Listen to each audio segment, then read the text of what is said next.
Hello friends, and welcome to the online lecture series of CNC machines and automation. We were discussing the unit number 3, and topic for today's discussion is the tape writing formats, the additional codes that we have discussed in the last class. More than that, then the very important, the drilling operation. In today's lecture we will discuss the program writing for the drilling operation. So what is the tape programming format? Format is a worldwide accepted writing of the block of instruction of a program. Correct. There are certain formats in which you can write the program so that the whole world can understand what you have written. The programmer from the any country can understand in what format you have written the program here, and the format which can be easily understood by the machine also. Fine. So that is a method of writing the words in block of instruction. The one line of a program is called the block, and the instruction is written as in this block. Then what are the different type of formats? There are the three formats: the word address, fixed block, and tab sequential format. So we are starting with this very first, the word address format. It is a very simple and worldwide accepted address format in which there is no foundation and very simple to use and very easily understandable. Correct. So this word address format, but yes, yeah, it takes so much time to write down the program. Here sometimes we need to retype the entries in this format. So it is simply the combination of one letter and one or more digits. So most of the program that we are going to write in this course, which will be according to the word address format. Clear? So in this case, you will use the one character, one letter, and along with that the mathematical numerals, correct? Which you provide according to the program. And no sequence is required. You can write G, X anywhere in this block. So it is not a certain thumb rule that you should have to follow this N, G, X, Y, Z like this format. There is no thumb rule. Fine. Then there is a tab could be used for the space given to the between two words. Then, for example, you can see this is a type of a block. It's a single block of a program, correct? N stands for your sequence number, then G, X, Y, F, S, T, and M. All codes are available in this. And sometimes your Z is not provided because it may be your 2-axis machine only. Fine. So this is the example for the word address format. Then we are having the fixed block format. In this format, a certain block is fixed for this your code. Here the information is presented in a particular sequence. You cannot alter the sequence. Like in the previous word address format, you can change the position of every code in that, but in this case it is fixed. No letter code or tab is used. Certainly that it is not used, any letter code or tab is used in this, and none of word can be omitted. You cannot omit the word. Like if the words are repeating, you have to write it. You cannot just omit it, or you cannot just delete it. Fine. It has to be fixed. The block or the place of every code is fixed in that. That's why its name is fixed block format. All instruction must be given in every block, including those instructions which remains unchanged from the preceding blocks. For example, it will give you the exact meaning. Like in this case, if I would say the previous one, before writing any kind of code, you have to represent N, G, X, Y, F, S something. Clear? But in this case, you can see there is nothing provide any kind of character. It is always fixed, like N place is fixed, then G place is fixed, then X, Y, Z place is fixed. So whenever you are writing, you need not to write everything every time the X, Y, or Z. Just give their value, because the place of every character is fixed over there. Here, if I would say this 70 represent the N, the block number. This 01 represent the G code.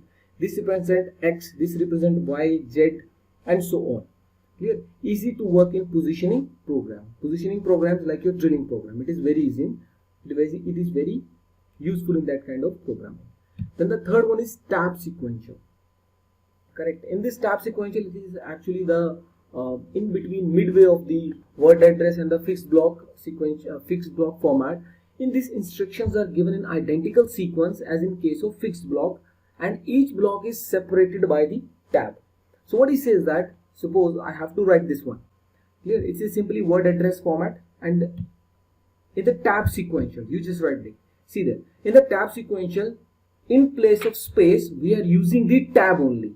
Correct? Like first tab stands for N, second tab stands for 0, 1. It means G. Third tab is for X, Y, Z, and so on.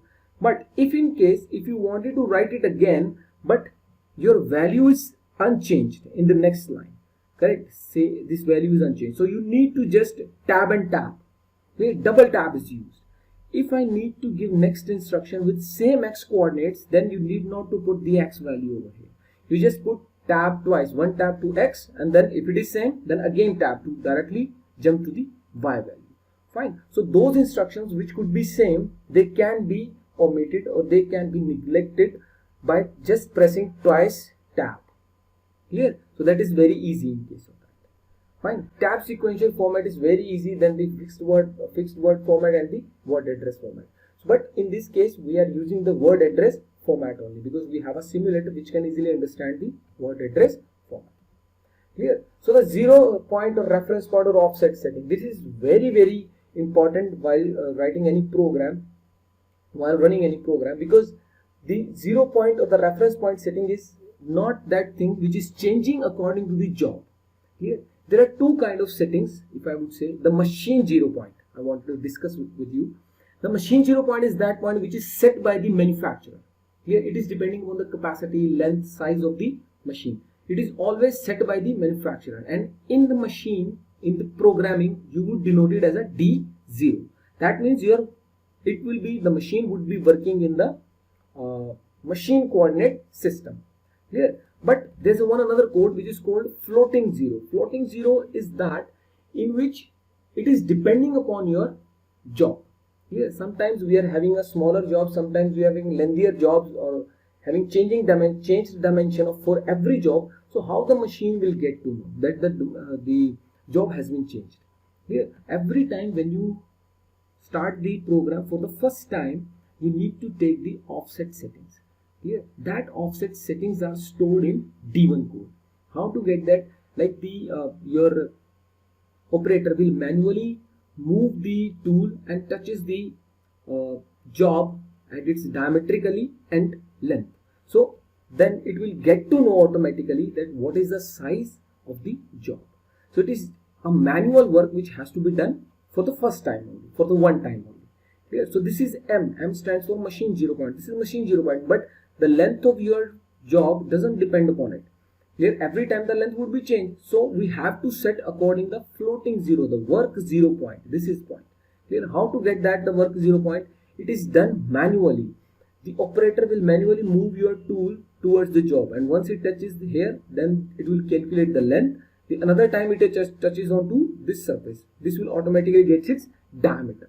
Fine. So this is how we are checking the how we are doing the offset settings. So machine 0 point, that is D0, floating 0 or work 0 point, that will be D1. It is stored into the D1. So these two codes are certainly used in the machining or the programming of the any operation. Clear? So for example, I'll just give you one example for the drilling operation. In this, just see the right top side, there's a one diagram where there is a one product in which we have to do 3 drills. Clear? The location of each and every drill is given. Like this is point A, this is corner left, this is your fixed point, fixed origin. Clear? So absolute dimensioning. Then this would be B point, this would be C point, this would be D point. Here we have 3 locations on which we have to drill the hole. So firstly, how the program will start. The program will start, we have to tell him G90. What is G90? G90 stands for absolute coordinate system. That's why I had told you that this lower left corner will always be your 0, 0 or the origin. Clear? Because we are taking the absolute coordinates. Then G71. G71 stands for you are measuring all the dimensions in mm. So I am taking 25 mm, 40 mm in case of G71. Then G94 is my feed rate, which I will consider at mm per minute. Means mm, this much mm in a minute. But M03 says start spindle clockwise.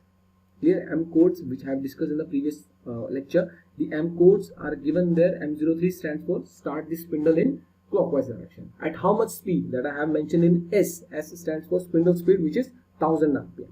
Then F is 50. F stands for feed rate. Feed rate is 50. 50 how much? As I said, G94 is mm per minute, so that means F50 stands for 50 mm per minute.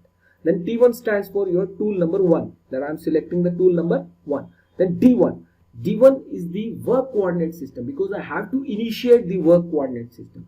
Because first time the operator will manually touches this point, A point, correct? Then it will get to know this is my origin, this is taken as to be 0, 0 point. That will be stored in D1. But they will be activated only when you put that into the program. So D1, I would say the work coordinate system has been started. Correct? So what is G00? Initially, I don't know where the tool is, correct? Or maybe it at the home position. The D0 is also called the home position. Fine. So G00, it's a rapid traverse to what location? Because I have to drill the hole over here. So I would say come to this location only. So I put this location X25, Y40, X25, Y40. So the tool will automatically come onto this position, but Z is equals to 1. It means a 1 mm above the job. For the safety of job and for the safety of tool, I have kept my tool just a 1 mm above the job. Correct. Then the next step is G01, X25, Y40 and Z minus 17. Why? Because the thickness is 15. Why I am giving minus 17? I am giving minus 17 to get a throughout hole. Therefore, to get a clear throughout hole. That's why I said Z minus 50, minus 17. Correct. So once the hole has been done, then I have to take back the tool. How I would take back the tool? G00, X20, because X and Y doesn't change. Only the Z would be changing. Z would be 1. It means from the job it will come 1 mm above distance. Fine. So it will come out. Then the one hole has been done. The hole B has been done. For the hole C, then after the drilling, when the drilling is completed, still my tool is here. I have to locate it onto C position. So what is the dimension for C position? It is X60 and Y55. So I just kept it G00, X60, Y55 and Z1 at a 1 mm above the job. Correct. Then again G01, again in linear interpolation, the cutting has been started on the same location at a distance of Z minus 17. Clear? Throughout hole. Then taking back the tool, then again I am giving the third D point location G00, G01 for this location on the same, but the drilling would be done. Then again this up to this here. So the third hole has been done up to here. What is next? Next is sending the machine to the machine coordinate system in D0. At what location? X0, Y0 and Z0. This is called machine home. X0, Y0, Z0 and D0. This is called machine home. Sending the machine back to its home, because my job is done and I have to take back the job from the machine. So I have to, for the safety of the operator, I have to keep the machine away from the job. Here. So once it has been send it to the machine home, then you can easily take out the job. Then M30 stands for end of the program. So when your program is complete, you should mention M30. Clear? So in this case, G0 and G1 is used only. G0 stands for rapid traverse. When you are not cutting the any kind of operation, when you are not cutting any kind of material, then you would say G00. G01 stands for when you have started the cutting of the job. So whenever you have started the cutting of the job, like in this case G01X, I located the first and then the second is the cutting. Fine. So this is all about the drilling operation. Right? I will put the axis identification or the different kind of codes in the video description, so you can find it out from there. So this is all for today's lecture. For the further videos, must subscribe this channel, share the video and like the video. Thank you and take care.